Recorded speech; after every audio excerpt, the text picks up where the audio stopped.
Se ve muy bien, sí. Bueno, entonces, como le dijo el doctor, vamos a hablar entonces de la evaluación radiológica de las neoplasias orbitarias en adultos. Perdón. Esto entonces corresponde a un espectro de lesiones que es amplia, que incluye lesiones tanto benignas como malignas, en las que, como dijo el doctor, el apoyo radiológico al examen oftalmológico es importante para la caracterización de dichas lesiones. Shields y colaboradores hicieron un análisis de cohorte de 1.264 pacientes que fueron remitidos a oftalmología oncológica con el diagnóstico presuntivo de un tumor orbitario. En esta corte de pacientes, las lesiones más comunes correspondieron a las lesiones vasculares en el 17%, teniendo en cuenta que la mayoría de estos no son tumores propiamente dichos, como lo vamos a mencionar más adelante. Dentro de las lesiones tumorales propias de la órbita, las lesiones linfoproliferativas son las más comunes, y en esta corte de pacientes el melanoma primario fue la neoplasia más rara, solo el 1%, pero es la maligna primaria de la órbita. Vamos a evaluar entonces las lesiones de acuerdo a estos grupos que clasificó este investigador para que sea más fácil en su abordaje. Vamos a iniciar entonces con las lesiones vasculares. Inicialmente la malformación venosa cavernomatosa orbitaria, o mal conocido como el hemangioma orbitaria, es la masa benigna más común de los adultos, pero esto no corresponde propiamente a un tumor. Es una malformación vascular que se considera de bajo flujo, y es una anomalía que se cree que está presente al nacer, que no involuciona y va creciendo lentamente. Ese comportamiento clínico es la característica de presentación como una proptosis indolora que es progresiva, aunque en las mujeres en la adolescencia o en embarazo puede tener una presentación con proptosis aguda, que es lo que apoya la idea de que las hormonas tienen un factor en la neoangiogénesis de estas lesiones. Usualmente se presentan adultos de mediana edad con un predominio en las mujeres, y es una malformación que está compuesta por espacios vasculares dilatados que están compuestos por epitelio, por células endoteliales.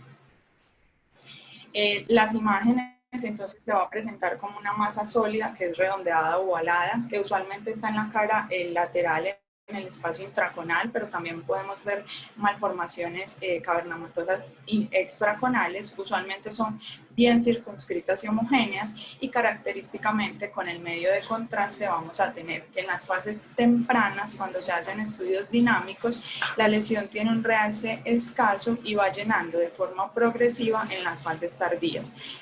Y cuando son lesiones de gran tamaño, van a tener remodelación sobre las estructuras adyacentes, pero la erosión ósea no es una característica propia de estas lesiones. Usualmente desplazan y rodean las estructuras adyacentes.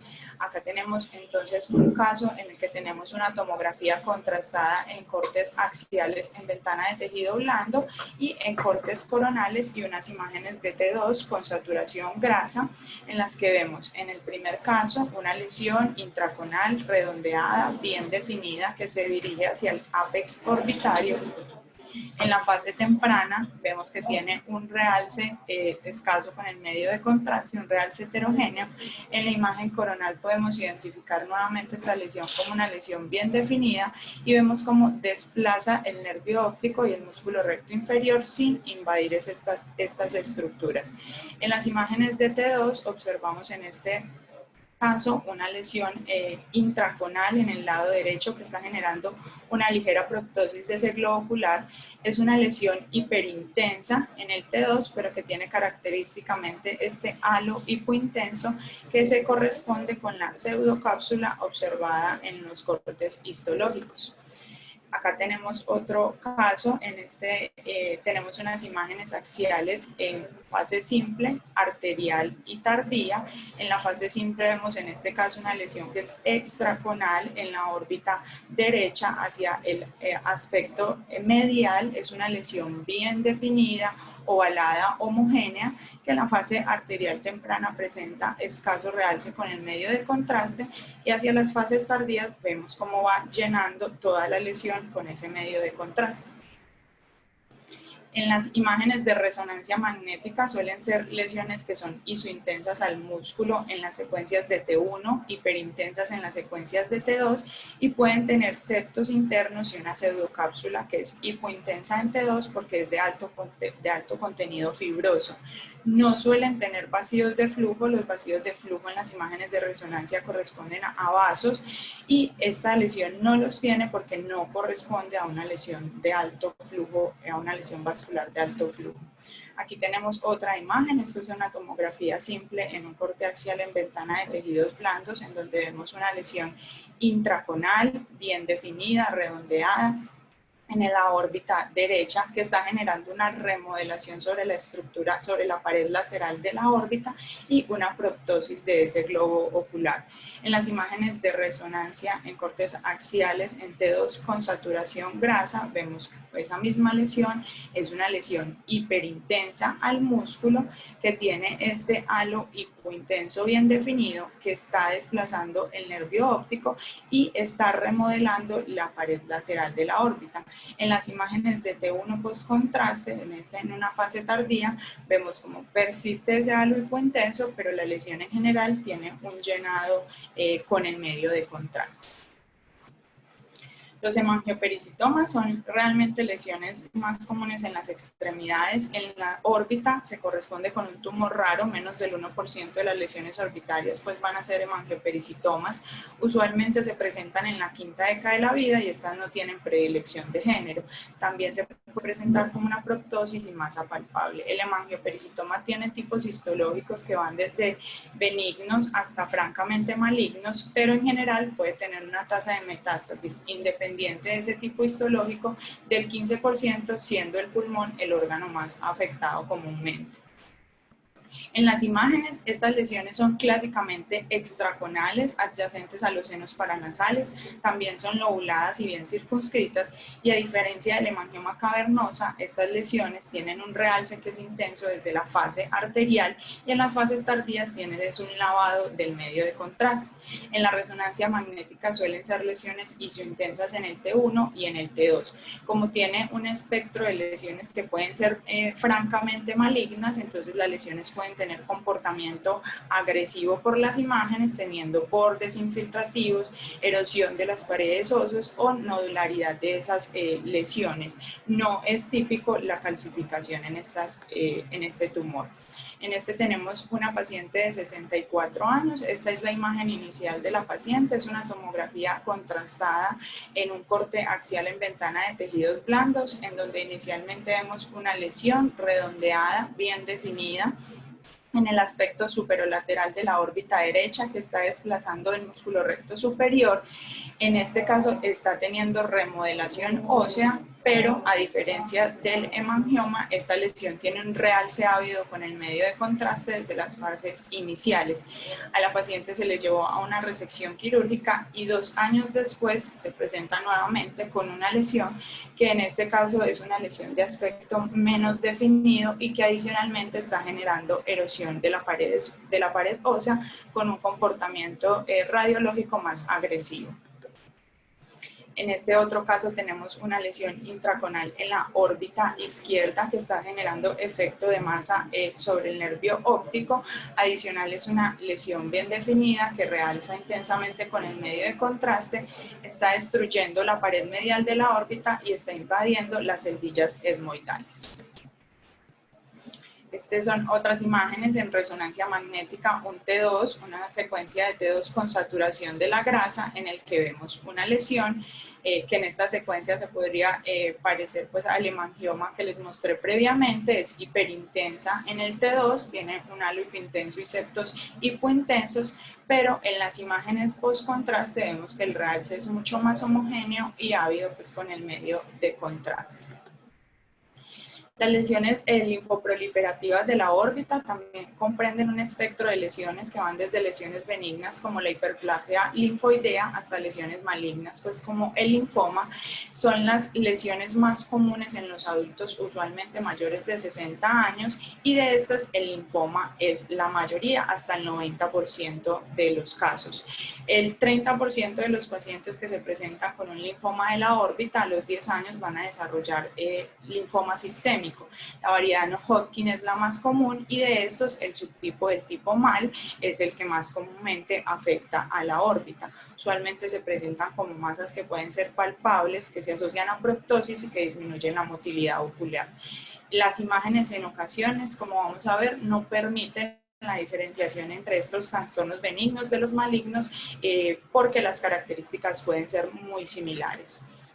En las imágenes son usualmente lesiones unilaterales hasta en el 76%, pero vamos a ver linfomas que pueden comprometer ambas órbitas. Son típicamente extraconales, en el 40% de los casos afectan a la glándula lagrimal, la mitad se van a presentar como lesiones difusas mal definidas y la mitad como masas circunscritas. La característica del linfoma por imagen es que moldea las estructuras vecinas, el globo ocular, los músculos y el nervio sin invadirlos y genera una remodelación ósea.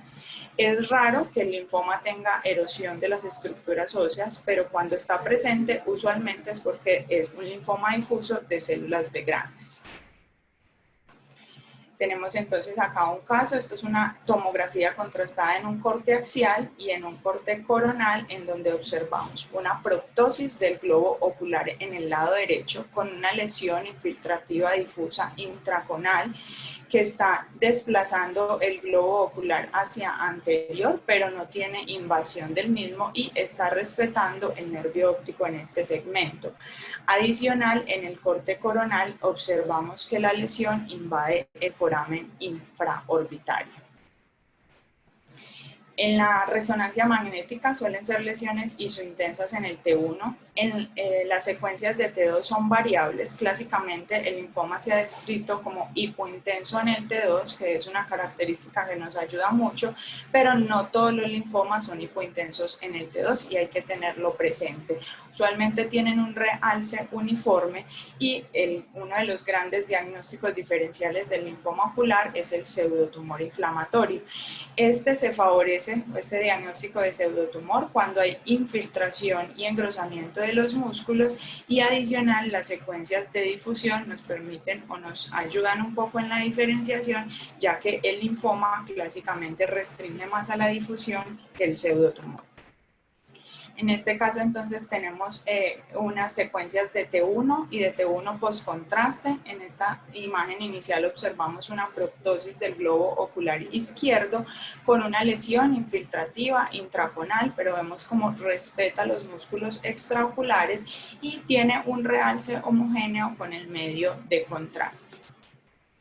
Este es otro caso de una lesión ya más tipo masa en el que observamos una lesión intraconal en el globo ocular izquierdo. En estas imágenes de T2 con saturación de la grasa es una lesión hipointensa que está generando proptosis, pero está generando desplazamiento del nervio óptico y del globo ocular.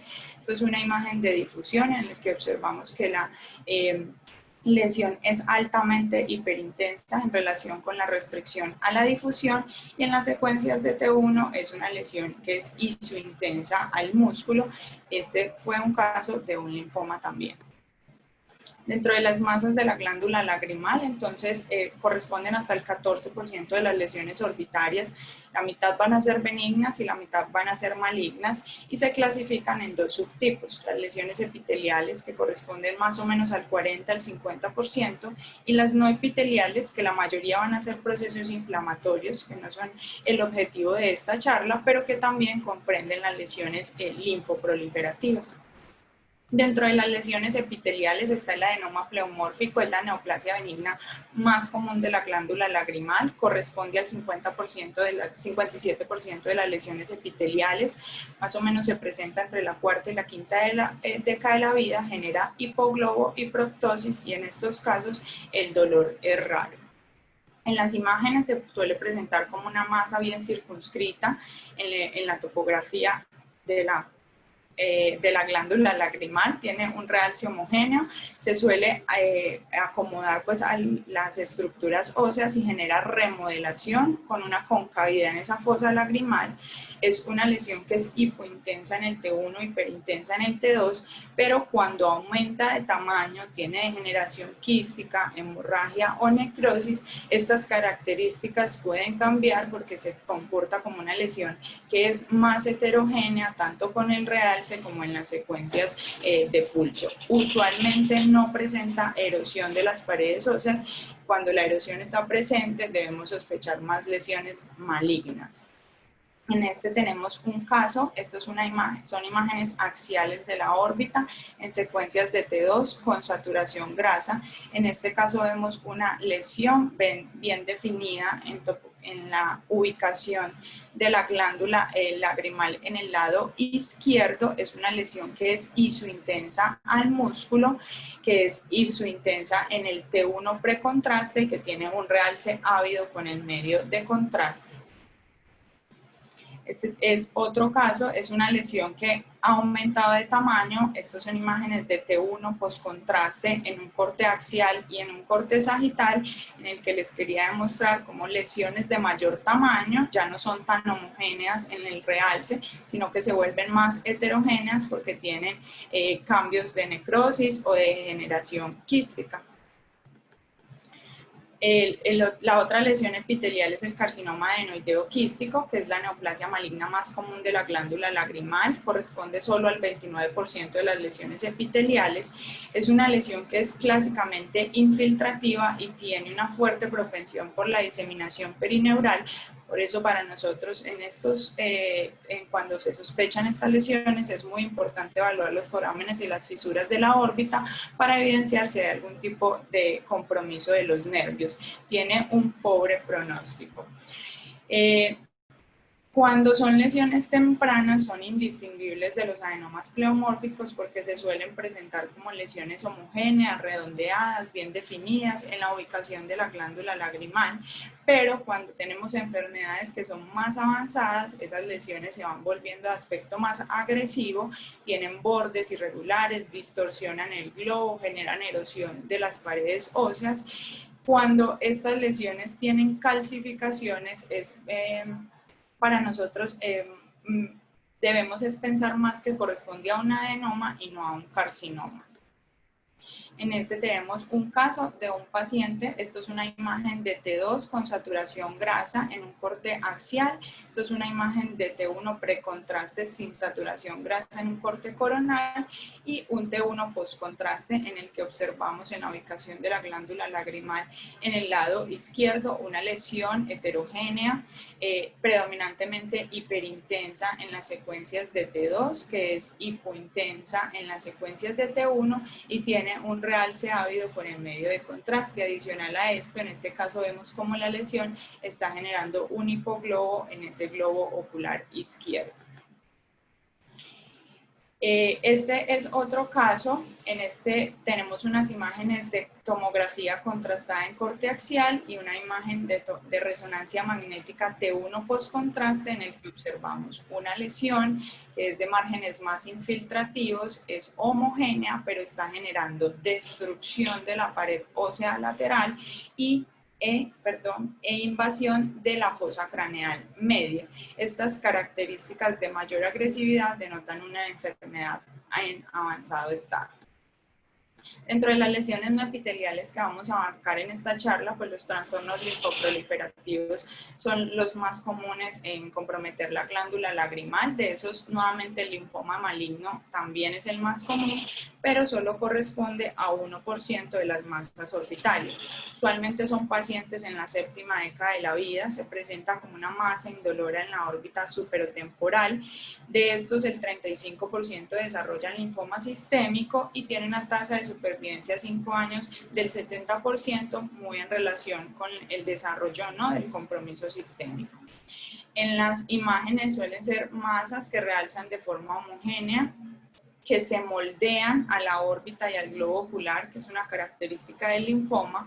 Como les había mencionado previamente, la intensidad de señal puede ser inespecífica, ya que clásicamente son hipointensos en el T2, pero también puede ser hiperintensos, y la erosión ósea no es una característica propia del linfoma. Cuando hay una masa en la glándula lagrimal que genera erosión o destrucción de las paredes óseas, debemos de pensar más en un carcinoma.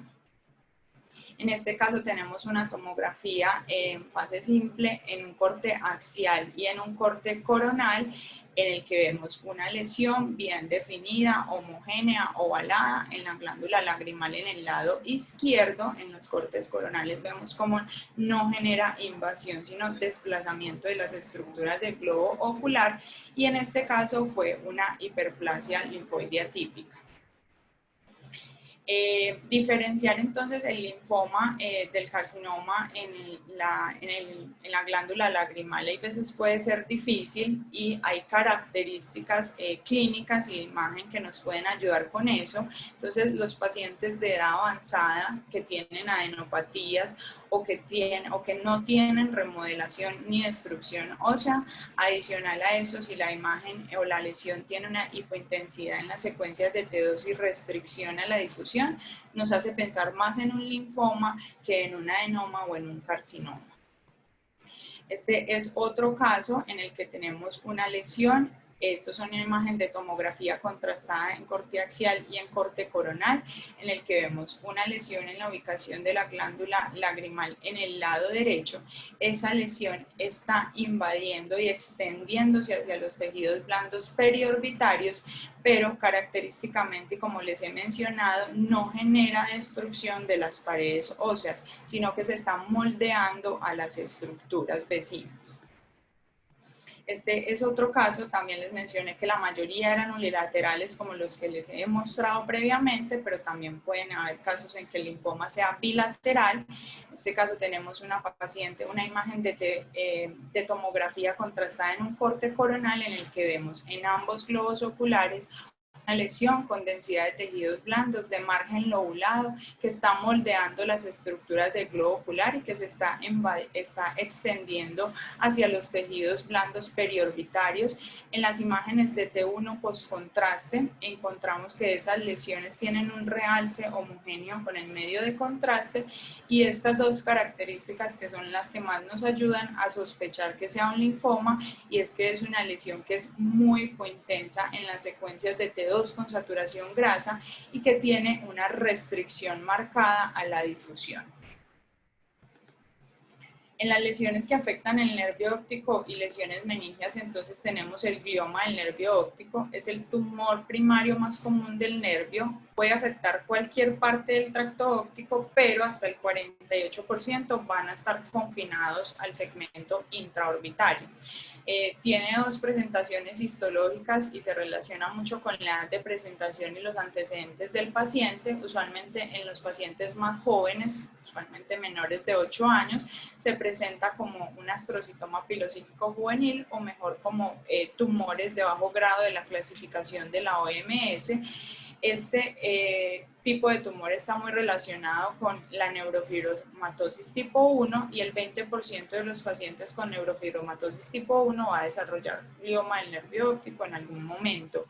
La mayoría de estos tienen compromiso bilateral. En los adultos se puede presentar el glioma del nervio óptico. Es una lesión rara y usualmente es no asociada a la neurofibromatosis, y tienen espectros o grados de la OMS que son más agresivos. El tumor se presenta como una lesión isointensa en el T1, hiperintensa en el T2, que tiene un realce variable, que tiene característicamente espacios quísticos alrededor de la lesión, y un borde hiperintenso en el T2 que corresponde a la gliomatosis aracnoidea, que histológicamente es la proliferación lectomeningia que tienen estas lesiones. Es rara la calcificación. Aquí tenemos entonces un caso de otro paciente. Estos son imágenes de T2 con saturación grasa, imágenes de T1 postcontraste, axiales de la órbita, en el que vemos una lesión expansiva del nervio óptico en el lado derecho. En las imágenes de T2, entonces, veamos acá cómo tiene este halo hiperintenso que corresponde a la gliomatosis que les había mencionado. Esa lesión del nervio óptico tiene un realce, en este caso es un realce más central con el medio de contraste. De acuerdo al antecedente clínico del paciente, el glioma del nervio óptico puede comportarse, tomar una morfología. Entonces, los gliomas que están asociados a neurofibromatosis típicamente son gliomas tortuosos que agrandan difusamente el nervio óptico. El que no está asociado con neurofibromatosis usualmente es más de tipo fusiforme y clásicamente los gliomas que afectan del quiasma de forma aislada son más comúnmente en pacientes que no tienen este antecedente clínico. Aquí tenemos dos casos de dos pacientes diferentes. Esto es una imagen sagital de T1 post-contraste y esto es una imagen axial de T1 post-contraste que las traje para ilustrarles algo que les mencioné previamente y es la variabilidad en el realce que pueden tener estas lesiones. Ambos pacientes tienen una expansión, un crecimiento pues expansivo del nervio óptico que compromete el segmento intraorbitario, intracanalicular con extensión al segmento prequiasmático. En el caso del paciente que les estoy señalando, tiene un intenso realce con el medio de contraste y vemos como este otro paciente, el realce es más difuso.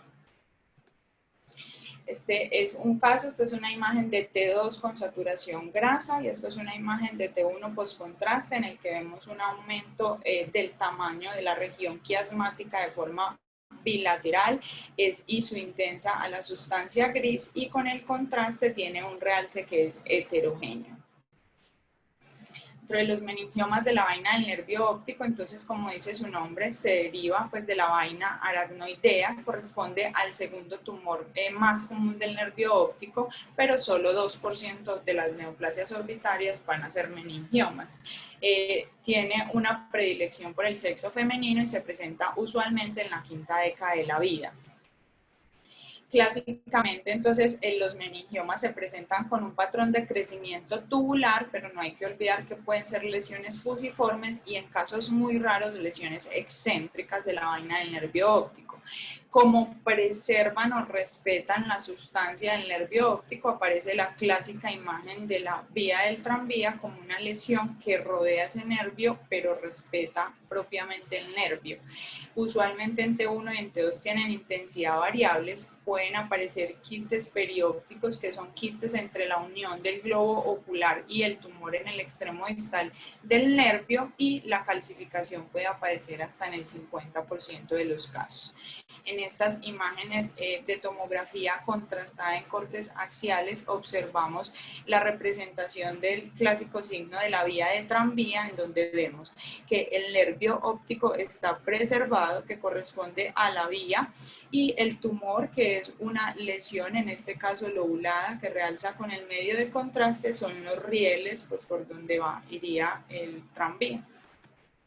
En este caso tenemos otro paciente con una imagen de T1 posgadolíneo en un corte axial en donde observamos nuevamente la preservación del nervio óptico con una lesión periférica lobulada que realza con el medio de contraste.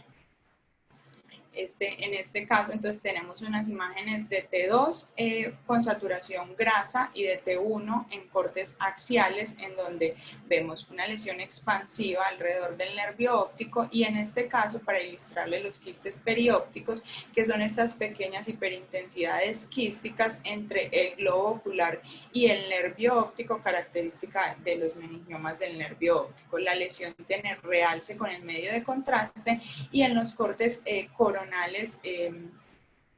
ilustramos el compromiso del segmento intracraneal. Dentro de las lesiones de la vaina del nervio periférico, pues son lesiones mucho más raras. Está el schwannoma, que corresponde a una proliferación benigna, lentamente progresiva de las células de Schwann. Estas lesiones son muy raras en la órbita, ya que pues, principal nervio afectado es el vestíbulo coclear. Cuando está en la órbita, lo más común es que afecte ramas del nervio trigémino. Usualmente son individuos de mediana edad, pero como ven acá el espectro de edad es amplio, ya que pues como están escasos los casos, pues no está muy bien definido. Usualmente son lesiones extraconales que afectan la órbita superior. Cuando salen por el ápex orbitario suelen adoptar una forma de cono, o cuando afectan la fisura orbitaria superior una forma de pesa, que ya las vamos a ilustrar en imágenes. En el T1 suelen ser lesiones isointensas bien definidas, hiperintensa en las secuencias de T2 que tienen un realce heterogéneo. En este caso tenemos unas imágenes de T1 sin saturación de la grasa, sin contraste. Estas son unas imágenes de T1 post contraste y estas son unas imágenes de T2 sin saturación grasa. En este caso vemos una lesión bien definida, que adopta la forma de pesa que les había demostrado porque invade la fosa craneal media a través de la fisura orbitaria superior, está desplazando el nervio óptico. Esa lesión es isointensa en las secuencias de T1, en las secuencias de T2 es hiperintensa y tiene unos niveles líquido-líquido, probablemente por la presencia de sangrado previo, y tiene un realce heterogéneo con el medio de contraste. Como les había mostrado, entonces cuando invaden la fisura orbitaria superior adoptan esta forma de pesa. El neurofibroma, entonces son lesiones raras también, tiene 3 subtipos morfológicos, los localizados, los difusos y los plexiformes. Los plexiformes son el tipo más común y antes se decía que eran patognomónicos del diagnóstico de neurofibromatosis tipo 1, pero en la actualidad se conoce que aunque sí tienen una alta asociación con la neurofibromatosis, pues no son exclusivos de los pacientes con neurofibromatosis. Los orbitarios localizados y los difusos son lesiones mucho más raras. Usualmente los plexiformes se presentan como masas que son serpentinosas, que a la evaluación clínica está descrita como una bolsa de gusanos, que son de tejido blando, que tienen un realce heterogéneo. Clásicamente pueden comprometer el párpado, son heterogéneas en el T1 e hiperintensas en el T2. Aquí tenemos entonces este caso, estas son imágenes coronales de tomografía contrastada, imágenes sagitales de T1 precontraste, T2 con saturación grasa y T1 postcontraste, en el que observamos una lesión serpentinosa, lobulada, que está invadiendo el aspecto inferior de la órbita en el lado derecho y se extiende a los tejidos blandos adyacentes. Esa lesión se comporta hipointensa en las secuencias de T1, hiperintensa, variable o heterogénea en las secuencias de T2 y tiene un realce heterogéneo también con el medio de contraste en las secuencias de T1 postgadolínea. Las lesiones localizadas, entonces, como les había dicho, son más raras, usualmente son extraconales, generan hipoglobo cuando son muy grandes, son de bordes menos definidos y usualmente tienen un realce más homogéneo con el medio de contraste. El antecedente clínico del paciente en la evaluación de estas imágenes puede ser importante, ya que usualmente pues, cuando el paciente tiene antecedente de neurofibromatosis tipo 1, vamos a pensar más en neurofibromas, cuando es una neurofibromatosis tipo 2, más en schwannomas. En estos tenemos 2 casos, son 2 pacientes diferentes. Estos son imágenes coronales en FLAIR y en T1, en el que observamos en este caso una lesión hiperintensa bien definida en el aspecto superior de la órbita derecha, es hiperintensa en FLAIR, y este es otro paciente diferente, pero representa una lesión de similares características bien definidas en el aspecto superior de la órbita, que está generando hipoglobo y es hipointensa. Los tumores malignos de la vaina del nervio óptico son raros y se pueden presentar como lesiones de novo o que vienen de tumores preexistentes. Usualmente cuando es de tumores preexistentes tienen degeneración sarcomatosa y para esto los pacientes con neurofibromatosis tipo 1 tienen mayor riesgo, más o menos de un 10% de desarrollar este tipo de neoplasias. En este caso tenemos entonces unas imágenes de tomografía contrastada en cortes axiales y coronales y de imágenes de T1 post-contraste también axiales y coronales, en el que observamos una lesión bien definida en el aspecto superior de la órbita que está generando remodelación ósea. Esa lesión tiene un realce escaso con el medio de contraste visualizado en la tomografía, y en la resonancia magnética vemos que ese realce es como un realce globular que puede ser alguna característica de estas lesiones. Dentro de las neoplasias melanocíticas primarias, es la neoplasia maligna más común de la órbita, como les había mencionado previamente. En adultos, los factores de riesgo son pacientes caucásicos, usualmente con iris claro, que tienen melanocitosis ocular. Se presenta usualmente en la sexta década de la vida sin predilección de género. Es una lesión que afecta el tracto uveal, pero la mayoría de las veces está localizado en la coroides. Cuando se localizan en el iris, usualmente son lesiones de menor agresividad. Suelen tener metástasis al momento del diagnóstico y el hígado es el órgano más comúnmente afectado. Hay que tener en cuenta que 20% de estas lesiones son amelanóticas y eso hace que pierda algunas de las características más importantes de esta lesión en la resonancia magnética. Para ilustrar entonces el melanoma, les voy a dar primero una introducción de cuáles son las porciones que nosotros vemos del tracto uveal en la resonancia magnética. Pues acá tenemos unas imágenes de T2 y de T1 post contraste. En la imagen de T1 solo logramos ver la esclera como este borde hipointenso bien definido y no identificamos ni el iris ni el cuerpo uveal. En las imágenes de T1 post contraste entonces seguimos identificando la esclera como este borde hipointenso posterior y identificamos la retina y la coroides juntas como este margen hiperintenso que realza con el medio de contraste, y en la imagen de T1 post contraste podemos identificar los cuerpos ciliares, que son como las porciones que nosotros podríamos evaluar por imagen. Las lesiones, pues, tumores melanocíticos de la órbita son heterogéneos o no tienen una presentación específica en la tomografía. Para esto la resonancia tiene mayor resolución. Es una lesión que típicamente es de forma lenticular, pero algunos también pueden tener una forma de hongo. Tiene una base de implantación que usualmente es amplia hacia la coroides.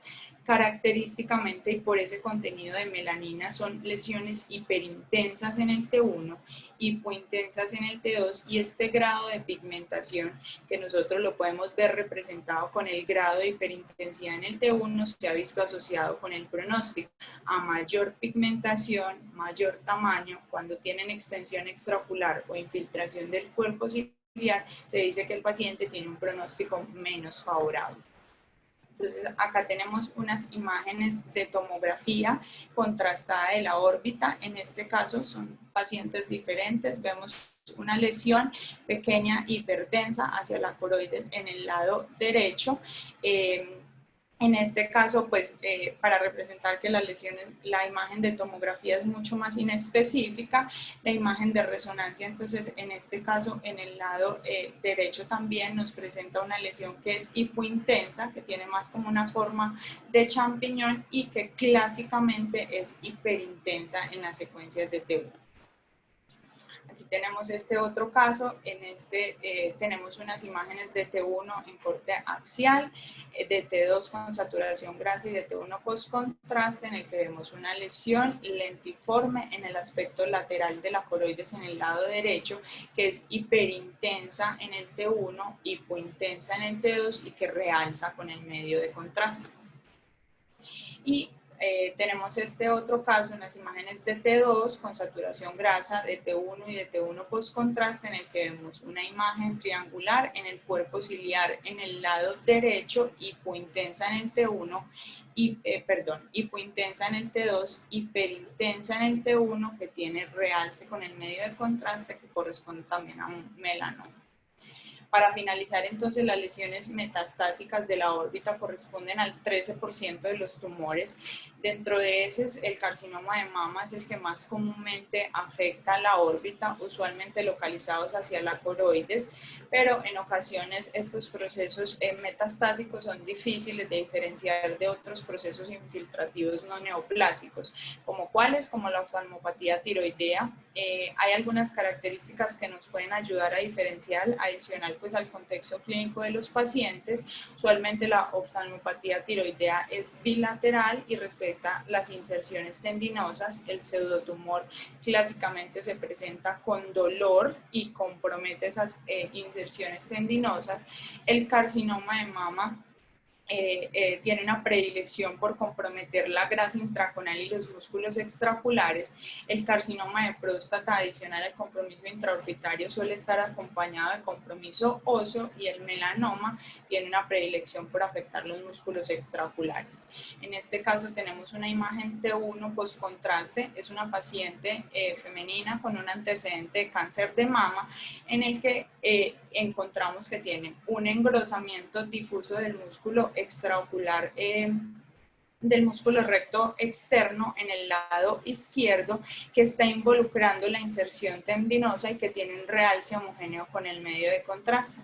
La paciente fue llevada a biopsia y se comprobó la presencia de metástasis.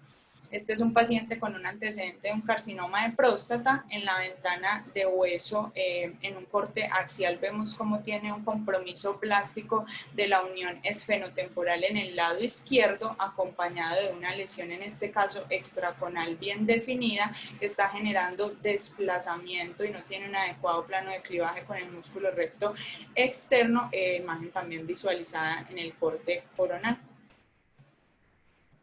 Bueno, muchísimas gracias. Doctora, excelente revisión, excelente exposición y creo que creo que es un apoyo que es siempre necesario. Y no me cansaré de hacer el mismo comentario que siempre nos pasa, y es que cuando solicitemos imágenes orienta mucho al menos escribir qué estamos pensando para poder facilitar también la interpretación de las mismas y que nos retroalimenten pues con todo lo que ustedes pueden ver allí. Y creo que es una revisión excelente. No sé, Cristina, que por aquí la veo, si tiene algo que opinar. Creo que es la más adecuada para estas patologías. No, una revisión súper buena, pues no, demasiado buena, pues revisó todos los tumores de órbita, básicamente. No, súper chévere, Increíble. de verdad, y muy importante, pues, una ayuda muy grande. Sí, doctora, excelente revisión. No sé si existe alguna pregunta, pero creo que es que estuvo cubierto todo lo que necesitamos, obviamente como oftalmólogos y mucho más, conocer sobre la órbita y las lesiones neoplásicas. Aquí solo veo palabras de agradecimiento por la doctora en los comentarios. Muy buen trabajo. Muchísimas gracias. Sí, sí, muy chévere. Muchas gracias, Doctora, doctora. yo estoy grabando estas conferencias están siendo grabadas. O sea, la idea es compartirla. ¿Le parece bien que lo hagamos de esa manera? Porque hay compañeros que a veces no pueden los viernes estar a esta hora, y creo que es importante que, sobre todo esta conferencia que usted tiene, que nos acaba de compartir, la puedan observar, porque fue muy práctica. De acuerdo, doctor. Yo estoy aquí con la residente, por eso no aparezco en el chat. Yo también doy permiso. Ah, doctor Ochoa, no lo he escuchado. Qué bien. Es que pensé que estaba en turno paternal. No, sino que pues, estoy aquí con la doctora en el hospital, entonces por eso no me conecté, sino que estoy aquí al lado de la doctora, que me parece que hizo una excelente revisión de un tema que es complejo, porque como podemos ver, muchos de los tumores, pues la verdad es que los hallazgos se superponen en las imágenes, a excepción de pronto del meningioma, del glioma del nervio óptico, tal vez el hemangioma cavernoso orbitario, pues muchos de estos tumores se superponen, entonces me parece que es un tema que puede ser complejo, pero muy buena la revisión, la verdad.